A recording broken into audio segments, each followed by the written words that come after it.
I found the old caretaker's logs. My name was already in them. The entry cut off mid-sentence. It knows I'm watching. It waits until I... That was all. The rest of the page was blank. The rest of the book was blank. And the man who wrote those words had been missing for 34 years. I'd been in the house for 5 days. I should have left right then. I should have packed my bag, called Margaret Chen, told her I'd found something she needed to see, and driven back down that hill road before the light failed. I didn't. This is what I found instead. My name is Daniel Carr. Until 14 months ago, I was a senior editor at a university press, 17 years into a career built on the careful examination of other people's words. Then came the thing the university called my extended medical leave, the thing my ex-wife called the last straw, and the thing I called on good days a reckoning. On bad days, I didn't call it anything. On bad days, I stood in my mother's kitchen watching rain streak the windows and tried to remember what it felt like to want something. The call came on a Tuesday morning in March.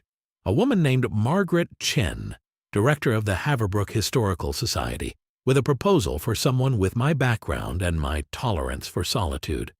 There was a property, the Aldrich House, 40 miles north of the city, up in the hill country where old logging roads thread through second-growth forest. Donated to the society 8 years ago by the last surviving family member, along with an endowment that hadn't proven sufficient. The house needed a live-in caretaker, someone who could handle basic maintenance, keep the grounds presentable, work through the cataloging of the family's papers and artifacts. I took the job 3 days later without visiting the property. Margaret seemed surprised. She didn't question it. Perhaps she understood that some people reach a point where any direction feels better than standing still.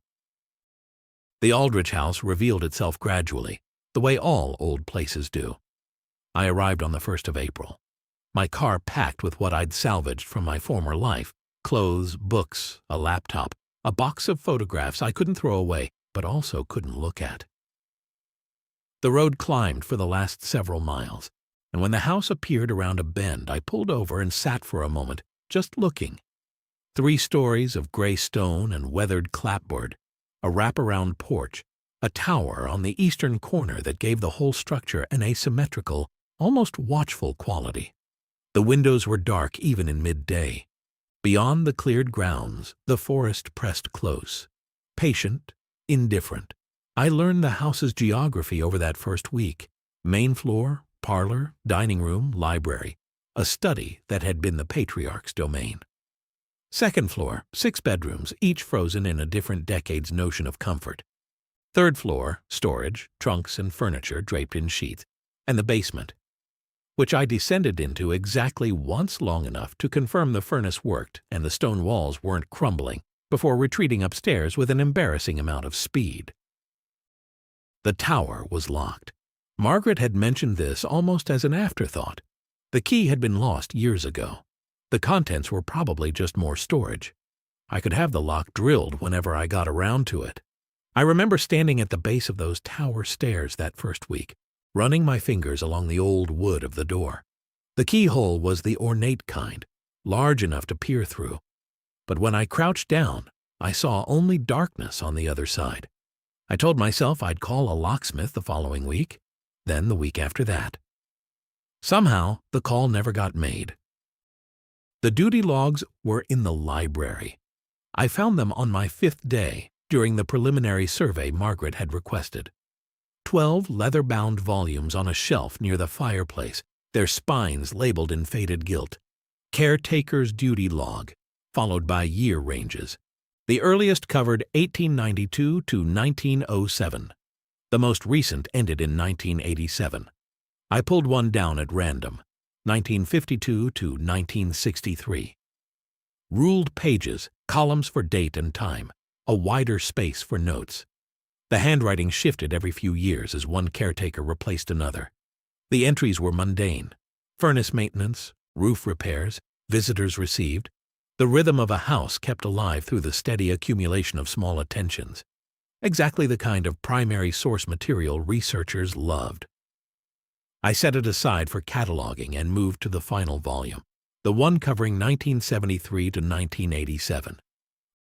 The log ended on September 14, 1987. Grounds inspection complete. North fence needs repair. Will address tomorrow. The handwriting belonged to someone named Harold Wynne, caretaker since 1981. After that entry, the pages were blank. But not all of them. I almost missed it. I was flipping through the remaining pages quickly, barely looking, when my thumb caught on something near the back. A subtle resistance. 2 pages stuck together. I stopped, separated them carefully, and found myself looking at an entry dated March 3, 1989. The handwriting was different from Wynne's, smaller, neater, with a precision that bordered on compulsive. The entry was brief. Found the door open this morning, closed and secured. No explanation, will monitor. Below that, on the same page, March 5, 1989. Open again, no sign of forced entry. Weather calm. Checked all locks, all functioning. This is the 3rd time. And below that, March 7, 1989. I've started sleeping in the library. I need to know. The remaining entries grew increasingly fragmentary. Times without dates, half sentences. The last one read, "It knows I'm watching. It waits until I..." Then nothing. I sat there for a long time, staring at those words. The library was quiet around me. The kind of absolute silence that old houses achieve when they're empty of all the sounds of living. Through the tall windows I could see the afternoon fading, the trees throwing long shadows across the overgrown lawn. The next morning I called Margaret Chen. "The duty logs?" I said. "The caretaker after Harold Wynne, the one who made entries in 1989. Do you know what happened to them?" I heard her typing something, the soft clatter of keys. "That's odd," she said. "According to our records, there wasn't a caretaker in 1989. The property sat vacant from September 1987 until we took possession in 2016. Estate litigation. No one was living there during that period." "Someone was," I said. "There are entries, dated 1989. A longer pause. "Perhaps someone from the family, a hired watchman the society wasn't aware of. The records from that period are incomplete. Mr. Aldrich wasn't well organized toward the end." "The entries mention a door," I said, "one that kept opening on its own." "Daniel." Her voice was careful, measured. "These old houses settle. They shift. Doors that won't stay closed, floorboards that creak at 3 in the morning. It's the nature of the beast. I wouldn't read too much into some old notes." I thanked her and ended the call. She was probably right. I was probably manufacturing mysteries where none existed, the habit of mind that had served me well in research and poorly in nearly everything else. I had spent 17 years finding patterns in other people's manuscripts. Sometimes the pattern was real. Sometimes it was me, needing it to be there. But that evening, while the light was still good, I went back to the library and looked at the logs more carefully. And I found something I hadn't noticed before. Pages were missing, not stuck together, not scratched out. Physically removed, cut, or torn from the binding, their ragged edges still visible along the spine. I went through every volume systematically, holding each one up to the window light to examine the gutters. In 3 of the volumes, the ones covering 1931 to 1944, 1944 to 1958, and 1958 to 1971, I found gaps. Not random gaps, concentrated ones, always in the same part of the year. Always, when I could tell from context, occurring immediately after an entry about a door. Someone had removed the pages that described what came next. I counted the gaps, 17 sets of missing pages, spread across 40 years of logs. And in the margins of the surviving pages nearest to each gap, in 3 different volumes, always in what appeared to be the same hand, despite spanning decades, I found the same 4 words: "Watch the tower." The locksmith came on a Thursday. His name was Earl, perhaps 65, with the deliberate competence of someone who had been solving problems with locks for most of his working life. He examined the tower door with professional interest. "Old one," he said. "Mortise lock. Probably original to the house. 1890s. Can you open it? Could drill it out, but let me try something first. He worked at it for 10 minutes with picks that looked older than I was. Then a soft click, and the door swung inward on hinges that moved without a sound. There you go, Earl said. Mechanism's in good shape, actually. Someone's been oiling it. I looked at him. The society said this door has been locked for years. He shrugged. Someone's been maintaining it, recently too. These old mortise mechanisms seize up if you don't keep them lubricated. This one moves like it was serviced last month. After he left, I stood at the base of the tower stairs with my flashlight, looking up. The staircase spiraled upward, steps worn in their centers by generations of feet. Afternoon light filtered weakly through a narrow window on the first landing. Above that, everything was shadow. I began to climb. The first 2 levels were storage old correspondence, furniture too damaged to display, rolled carpets that smelled of must and age. The 3rd level held only dust and a single wooden chair positioned beneath the window, facing outward toward the forest. The 4th level was different. Someone had lived here. A narrow bed against one wall, neatly made with sheets yellowed to the color of old ivory. A desk beneath the window, its surface bare except for a single object. A leather-bound volume identical to the duty logs downstairs. And on the walls, covering nearly every inch of available space, pinned in overlapping layers, were pages. Torn from books, from notebooks, from what looked like diaries and old ledgers, some of them fresh and white, others faded to near illegibility. I moved my flashlight beam slowly across the walls, reading. Every page said the same thing, in dozens of different handwritings, in ink that ranged from black to brown to rust. Don't close the door. Whatever you do, don't close the door. If you close it, it opens somewhere else. Some were dated 1897, 1923, 1954, 1971. Others were undated but clearly old, the paper brittle at the edges, the pinhole rusted to a dark ring. Then I recognized them. The pages on these walls, hundreds of them, were the missing pages from the duty logs. The ones that had been cut and torn from the bindings in the library below, brought up here, pinned up in the tower room by the people who removed them, so that whoever came next would find them all in one place.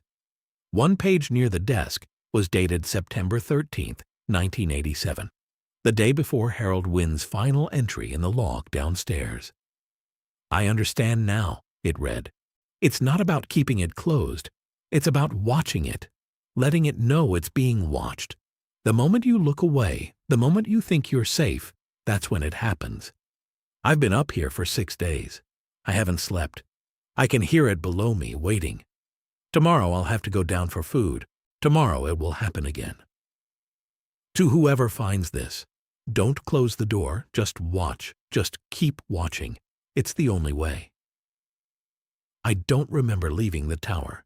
I remember standing in my small kitchen, the overhead light too bright, my hands shaking as I poured a glass of water that I didn't drink. The lock had been oiled. Recently.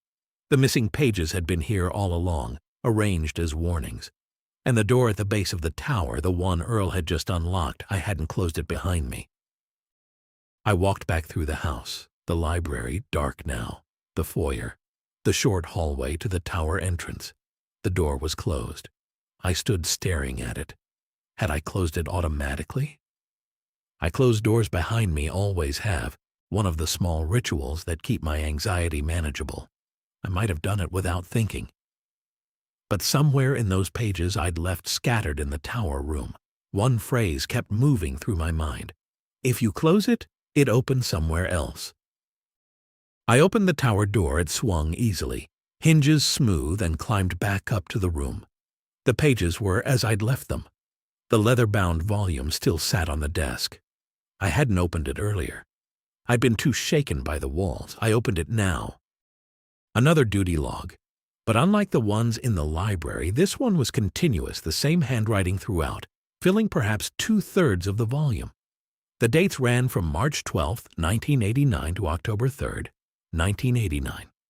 7 months of entries written by whoever had been living in this tower room after Wynne vanished. The writer never identified themselves, but they identified the door. "It's not this door," the first entry read. "I made that mistake at the beginning. The tower door is safe. It's the other one, the one that appears. It looks different every time. Sometimes it's in the basement, sometimes in one of the bedrooms. Once I found it in the pantry, right where the shelves should be. But wherever it appears, it's always the same door. You can tell by the hinges. They're wrong. They're on the outside." The entries that followed were meticulous. Dates, times, locations. How long the door stayed before vanishing. What happened when the writer approached it, observed it, kept it under surveillance. "It doesn't move while you're watching," the April 17th entry noted. "That seems to be the rule. As long as someone is observing it, it stays where it is. The moment you look away, even for a second, even to blink, it's gone. And when it reappears, it's always closer to something. Closer to the center of the house. Closer to wherever people are." I needed to stop reading. I needed water. I'd been in the tower room for almost 2 hours, and the light coming through the window had shifted from gold to gray. I went downstairs. I filled a glass in the kitchen, drank it standing at the sink, filled it again. The house was quiet around me. All the doors I could see from where I stood were ordinary doors, hinges on the inside. Nothing wrong. I was halfway back to the tower when I stopped. The door to the study was different. I had walked past that door 100 times in 5 days. I knew it: oak panel, brass handle, hinges on the left as you faced it from the hall. The hinges were on the right. No, I was turned around. I was disoriented from hours in the tower room. The hinges were on the left, exactly where they had always been. I was seeing things that weren't there because I had spent the last 2 hours reading about things that were. I went back to the tower and kept reading. "June 2nd, the log continued. "I've been thinking about what happens when it gets where it's going. I managed to piece together some of the older, scratched-out entries, the ones that were damaged but not removed. The pattern is always the same. The door appears. The caretaker notices. They investigate. And then nothing. The log continues in a different handwriting. The new caretaker never mentions the previous one. It's as if they never existed. The entries grew more fragmented as summer turned to fall. The writer was sleeping less, eating less, consumed by the task of watching. September 19th, I can hear it moving. Even when I can't see it, I can hear the hinges. They're old hinges, the kind that creak. But they creak wrong. They creak when the door is opening. But there's never a second creak when it closes. It opens and opens and opens, but it never shuts. And then, on October 3rd, it's in the tower now. I don't know how. I was watching. I was always watching. But I blinked, or I turned my head, or I fell asleep for just a moment. I can't remember, and now it's here. On the second landing, the one with the window. I can see the light from under it. I'm going to go down. There's nowhere else to go. Maybe if I go through it, I'll understand. Maybe that's what all the others did. Maybe that's the only way out. If you find this, don't close the door. Don't stop watching. Even when you're tired. Even when you think you're losing your mind. The watching is all that's keeping it. The entry ended there. I sat at that desk until the light through the tower window had faded to nothing. My flashlight made a small circle of yellow on the page. Beyond that circle, the darkness in the room was complete. The writer had been mentally ill. That was the rational interpretation. The elaborate mythology, the detailed rules, the escalating paranoia, textbook delusional thinking. I'd seen it before in colleagues who had worked too long on too little sleep. But I couldn't explain the missing pages. Pages removed across decades and brought up here by different hands. One person's delusion didn't replicate itself across generations, that precisely unless something real existed at its center. I descended the stairs slowly. The door at the bottom was still open. I'd left it open deliberately this time. The house was silent, the kind of silence that felt intentional, like a held breath. I walked through the main floor, checking each room. Library, study, parlor, dining room, kitchen. All empty. all exactly as they should be. I stopped in the study doorway. The hinges were on the left, exactly where they had always been. I went back to my apartment and locked the door behind me. I did not check whether the tower door was still open. I did not want to know. That night, I dreamed of hinges, a door that opened and never closed, the creak of old metal playing on a loop. Behind the door was darkness, not empty darkness, a darkness that waited. I woke at 3:17 a.m. to a sound I couldn't place. I lay still, listening. Not the creak from the dream, subtler. A whisper of movement, the suggestion of weight shifting somewhere above me. I got up, put on my shoes, took the flashlight from the nightstand. The house was dark. Wrong I'd left lights on in the foyer and library, a habit from my first few nights here. But the lights were off. In the darkness, the sound was more distinct. A creak, soft and regular, coming from above. I followed it through the foyer, up the main staircase to the second floor. All the bedroom doors were closed and silent. I moved to the third floor. The storage rooms were dark and still. The sound was coming from the tower. The tower door was still open.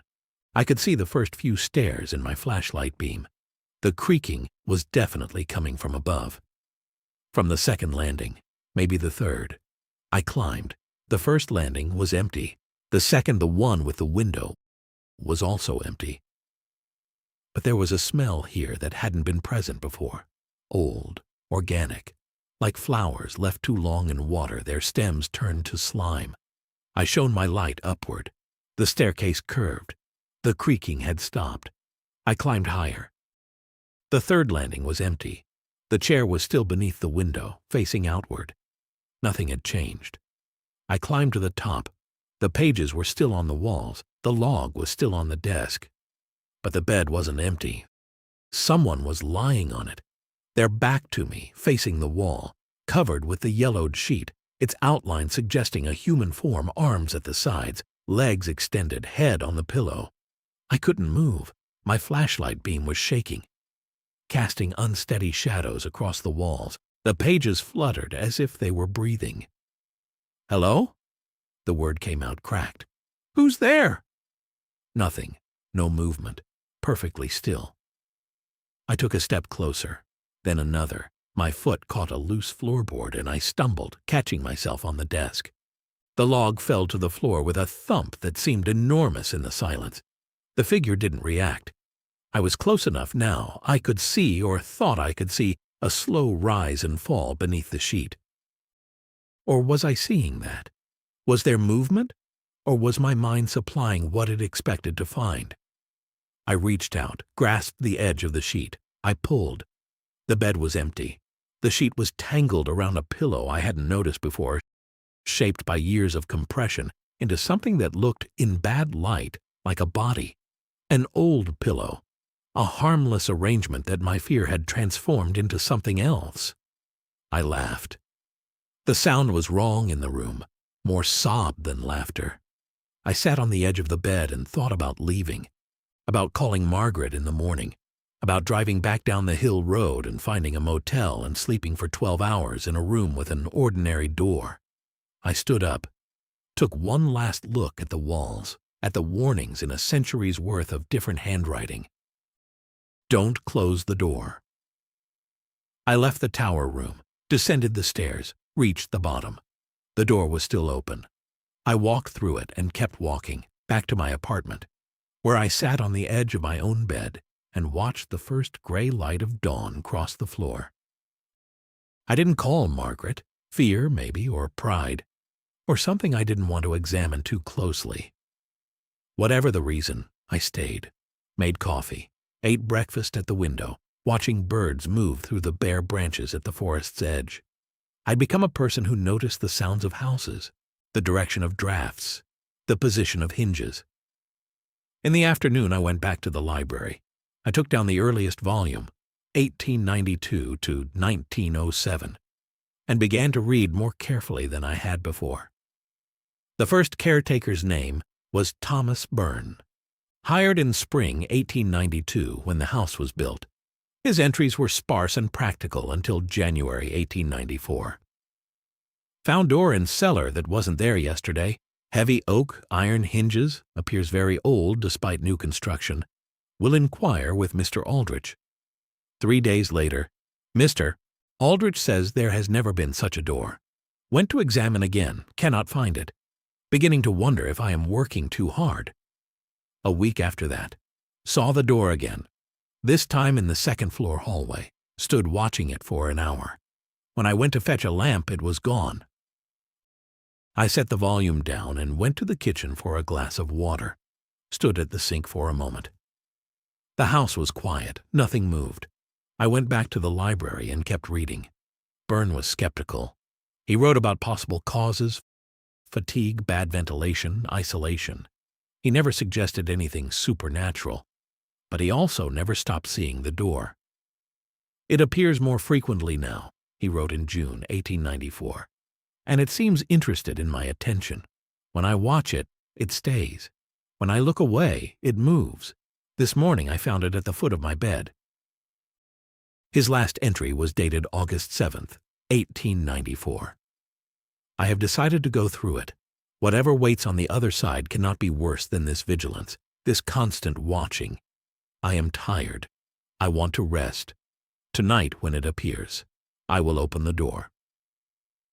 The next entry was dated August 9th, 1894. A different hand, looser, less educated. My name is William Crawford. I have been hired to replace Mr. Thomas Byrne, who departed without notice on the night of August 7th. His belongings were found packed and placed by the front door, as if he intended to leave but changed his mind at the last moment. I am told he was a reliable man and that his disappearance is most unexpected. I write this to record that I will endeavor to be as reliable as my predecessor. The house is in good order. I see nothing amiss. I put the volume down. I could hear something very faintly from somewhere in the house. It might have been the furnace. It might have been the wind through a gap in one of the old window frames. It might have been hinges. I sat still and listened. After a minute, the sound was gone. I picked up the next volume. The pattern repeated itself across all 12. A caretaker would arrive. They would begin noticing the door not always right away, sometimes months or years in. They would become obsessed with watching it. And then, abruptly, their entries would stop. The next entry would be in a different hand. The new caretaker had been hired after the previous one departed without notice or failed to report for duty, or simply did not appear for work and could not be located. Not all of them saw it. Some tenures ran for years without incident. Others showed signs of disturbance and handwriting that deteriorated, entries that became fragmented and paranoid, without mentioning the door explicitly. But the ones who wrote about the door never lasted long, and they never said goodbye.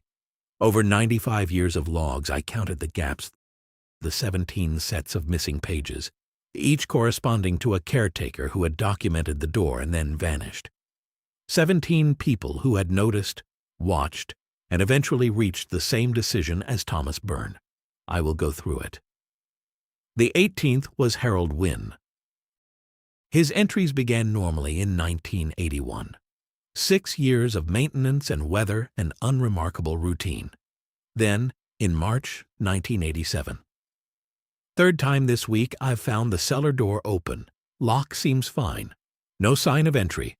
We'll keep monitoring. In June. Not the cellar door. Different door. Same place. In August. It's in the house. I can hear the hinges at night. Can't find it during the day. Going to set up watch. His entries became more frequent, more detailed. He tracked the door's appearances with the same precision I'd seen in the tower log. September 10th, 1987. I think I understand now. It's not malevolent. It's just a door. It does what doors do. It opens into somewhere else. The question is, where? What's on the other side?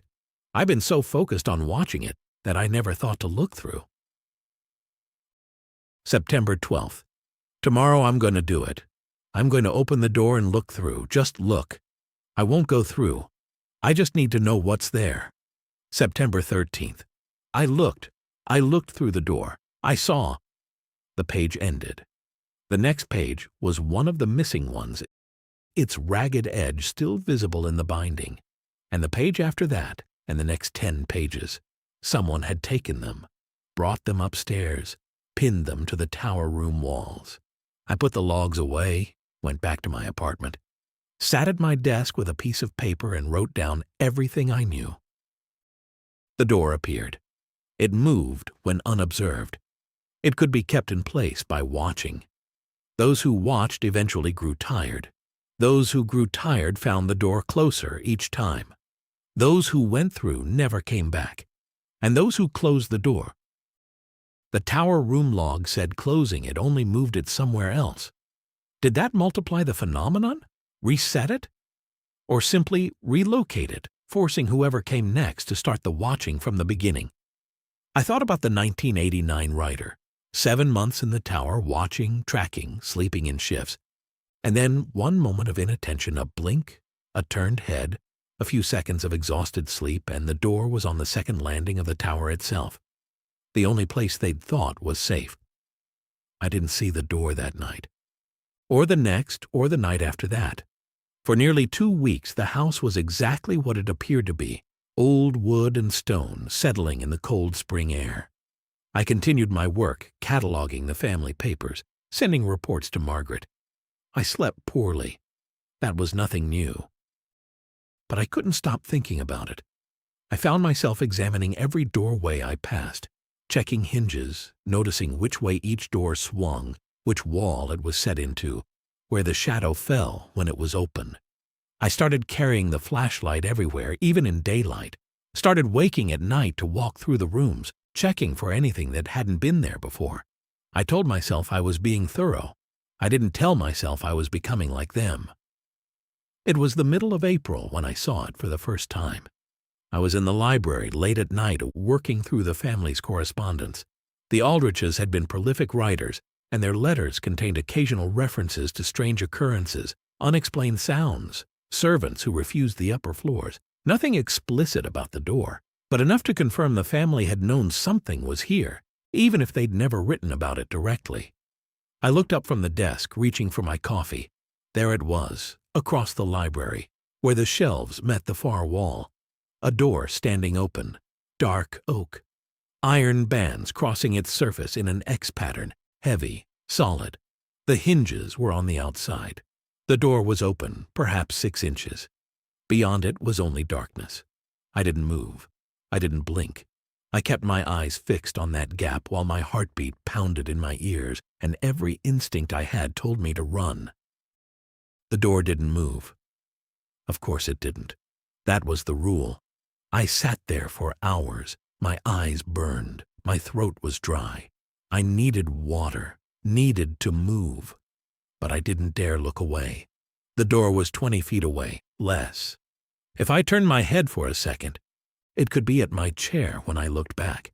It could be open wider and I could see what was beyond it. And then what? I didn't know. The logs recorded only that those who saw were replaced. Their belongings sometimes found by the front door, packed as if they'd intended to leave and changed their minds at the last possible moment. Dawn came slowly. Gray light through the library windows. The door was still there. Still open 6 inches. Still watching me as I watched it. I had a thought. Probably brilliant. Possibly insane. I was too tired to know which. If the door only moved when unobserved, then the answer wasn't to watch it myself. Not indefinitely. The answer was to set up something else to watch. A camera, a motion sensor, continuous observation that didn't require me to stay awake. I rose from the chair slowly, keeping my eyes on the door. I backed toward the library entrance, one hand trailing along the shelves, gaze never wavering. I reached the entrance, stepped back through the doorway. The door was still visible, framed in the opening. I took one more step back. The frame blocked my view. I held my breath, counted to 3, stepped forward again. The door was gone. 1 second, less than 1 second. That was all it had needed. I searched the house for over an hour, every room, every floor. I didn't find the door. but I knew it was here somewhere, closer than before, watching from whatever position it had moved to in that single unobserved moment. I called Margaret Chen that afternoon. "I need equipment," I said. "Cameras, motion sensors, battery backup, as many as you can get me." A pause. "Is something wrong?" "I'm documenting the house. The family papers reference unexplained events, and I want to capture anything unusual for the archive." It wasn't entirely a lie. Margaret said she'd send supplies within the week. While I waited, the door kept appearing. The basement, the second floor, once in my own apartment, standing in the doorway between my bedroom and the bathroom, open perhaps 8 inches now instead of 6. Each time I kept my eyes on it as long as I could, and each time the moment I lost sight of it, it vanished. Each time I found it again, it was somewhere else, closer to the center of the house, and each time it was open a little wider, 6 inches, 8, a foot, 18 inches. Through the gap, I began to see things, not clearly, just suggestions of movement in the darkness beyond. Shapes that my eyes constructed the way the eye fills in what it expects to find. But they were there, movement, behind the door, forms that didn't quite resolve into anything I could name. Waiting. The cameras arrived on a gray Tuesday. I spent 2 days installing them, one in every room on the main floor, one at each landing of the main staircase, one in the tower room. Continuous recording, motion triggers for flagged review. For a week, nothing happened. The cameras recorded empty rooms, ordinary light moving through the house as the sun tracked across the sky. No door, no movement, nothing. I began to wonder if I'd imagined everything. The cameras were always watching. If the door only appeared when unobserved, the cameras should be holding it in place somewhere, keeping it from moving. Maybe the footage would show it standing in one spot, day after day, pinned down by the lenses. On the 8th night, I woke to find every camera in the house repositioned. The brackets were empty. Each camera had been taken down from its mount and placed on the floor, set precisely against the baseboard with its lens pressed into the plaster, recording nothing but painted surface. I checked the footage. Every camera showed its room normally until 3:17 a.m. Then, at exactly the same moment across every feed, the image dissolved to static. When the static cleared, the cameras were on the floor. Whatever was happening, it had outpaced the cameras in a single night. I was reaching for my phone to call Margaret to tell her I was leaving, that this job wasn't worth my sanity when I heard the creak. Soft, slow, coming from above. The specific sound of old hinges, the kind that make that particular groan when a door is swinging open. I didn't want to go up there. Every rational part of me was screaming to get in the car and drive away. But I had spent 3 weeks learning the rules, 3 weeks watching, 3 weeks becoming, I understood now, exactly the kind of person the door was looking for. I understood something else, too. Something none of the logs had stated directly. The watching wasn't a defense. It was a selection process. The door wasn't being kept in place by observation. It was studying the observer, learning who they were, understanding what they most needed. And when it had seen enough, when it had looked into the person watching it and found what it wanted to find, then it opened fully. I climbed the stairs. The door was in the second-floor hallway, exactly where Thomas Byrne had seen it in 1894. It was open almost 90 degrees now, standing perpendicular to the wall, revealing what lay beyond. I saw, and then I was running. I don't remember the stairs. I don't remember the front door. I remember cold air and wet grass under my feet and the house behind me, dark and silent, and somewhere inside my skull, the sound of hinges still moving. I stood at the tree line, bent double, hands on my knees. The house was dark, quiet, waiting. I could have kept running, should have. The society would send someone else, another caretaker, another observer. But that was the thing, wasn't it? Sending someone else to watch, someone who wouldn't know the rules, someone who would find the logs, read the entries, begin the same process that had taken 17 caretakers and the ones who came after them. I went back inside. I've been in the tower room for 3 days now. Canned food from the pantry, water from the kitchen. I moved supplies during daylight hours, waiting for the periods when the door went quiet, moving fast between trips. The log books from the library are up here with me, the original tower room log, and this one that I'm writing now. The door is in the house. I can hear it moving. The creak of hinges, soft and regular like breathing. Yesterday it was on the second floor. Today, when I look down the tower staircase, it was on the first landing. Tomorrow it will be here. But I've had time to think. And I've noticed something that none of the others wrote down, something in the pattern that they missed because they were too close to it, too afraid, too focused on the door itself to see what was actually happening. The door doesn't just open. It opens because something on the other side is walking toward it. I thought at first it was opening gradually as it drew closer to me. And it was. I wasn't wrong about that. But I was wrong about why. It wasn't opening because it was approaching. It was opening because something was approaching from the other side, pushing outward, pressing toward the threshold. When I stood in the second-floor hallway and looked through the gap, when I saw what was behind the door, I understood. There was nothing there at first, only darkness, but not empty darkness, a darkness with texture and depth and awareness, and standing in that darkness, in rows that extended back farther than I could see, were figures, dozens, hundreds maybe, standing with their faces turned toward the opening, their eyes, if they had eyes, fixed on me. I recognized some of them. A man in work clothes from a century ago, the kind Thomas Byrne had described in his earliest entries. A man whose photograph I had found in the family archives, whose face matched the name Harold Wynne printed below it. A figure holding a notebook, their face turned toward me with an expression I couldn't read. They weren't hostile. They weren't frightening, not anymore, not after 3 days of thinking about what I saw. They were just waiting, patiently, as if they had all the time in the world, as if they already knew how this would end.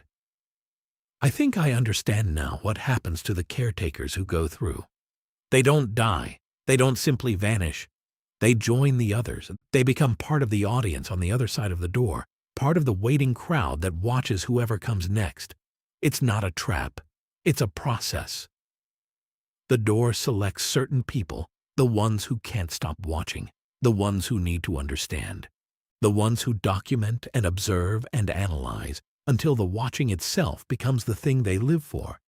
It studies them, learns them, opens wider as their attention grows more complete. And when it knows them entirely, it invites them through. The others are close now. I can see them through the gap in the tower room door, and the gap is wide enough that I can almost make out their faces. They're not frightening. That's the worst part. They look like people who finally understand something. I've been thinking about the warnings on the walls. Don't close the door. I think I understand that now, too. Closing it doesn't end anything.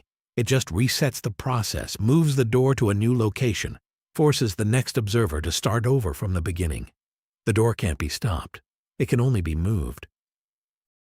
But maybe that's enough. The door moves when unobserved. The door moves when closed. Those are the 2 rules everyone figured out. But there's a third rule, one that nobody wrote down because nobody survived long enough to test it. The door goes where it's watched. Every caretaker who saw the door stayed in the house. They watched from here, fled to the tower from here, tried to escape it from here. And so the door stayed here too, cycling through the rooms, drawing closer with each pass. But what if I watched from somewhere else?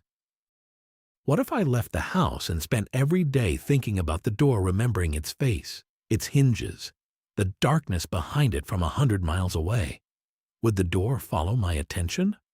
Would it leave this place, drawn by the watching the way a moth is drawn to light, and come to wherever I was instead?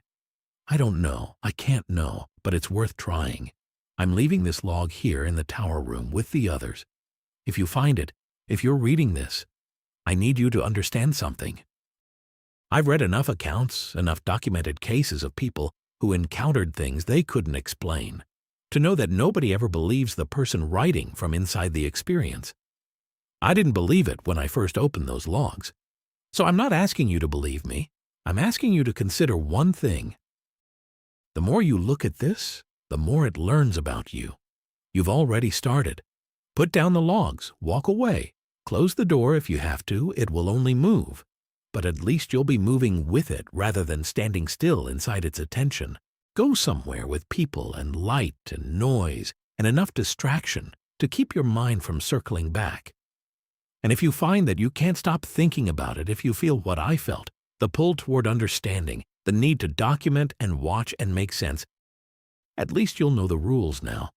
Don't close the door, don't stop watching, and whatever you do, don't look through the gap. Because once you see the audience standing there in the dark, once you see the way they're looking back at you, calm and patient and already certain of how this ends, you'll want to join them. God help me, I still want to join them. I can hear the hinges now, on the landing directly below me. The door is closed, my flashlight is flickering. When it dies, when the darkness in this room becomes complete, I won't be able to watch anymore. And then I'll have to choose. I'm going to close my eyes. I'm going to count to 10. And when I open them, I'm going to walk down those stairs, past the door if it's still there, through the house, out to my car and down the hill road without looking back. I'm going to drive away from here and never come back. And I'm going to watch, not the door, not the house. I'm going to watch my own mind, every day, every hour, for any sign that the door has followed me, any creak, any glimpse at the edge of vision, any dream of old hinges and rows of waiting figures. If it comes for me, I'll lead it somewhere empty, somewhere remote, somewhere no one else will find it. And if I fail, if I blink at the wrong moment, if I open my eyes one morning and find the door standing at the foot of my bed, open wide, the audience visible beyond, already walking toward me, then I'll know I tried. And I'll take my place among the watchers in the dark, and we'll look out together at whoever comes next, and the door will begin to open, and the cycle will begin again. The hinges are loud now, right outside the tower room door. I'm closing my eyes. If something in this account sounds familiar, if you've worked somewhere quiet, somewhere old, somewhere with doors that didn't seem quite right, leave it below.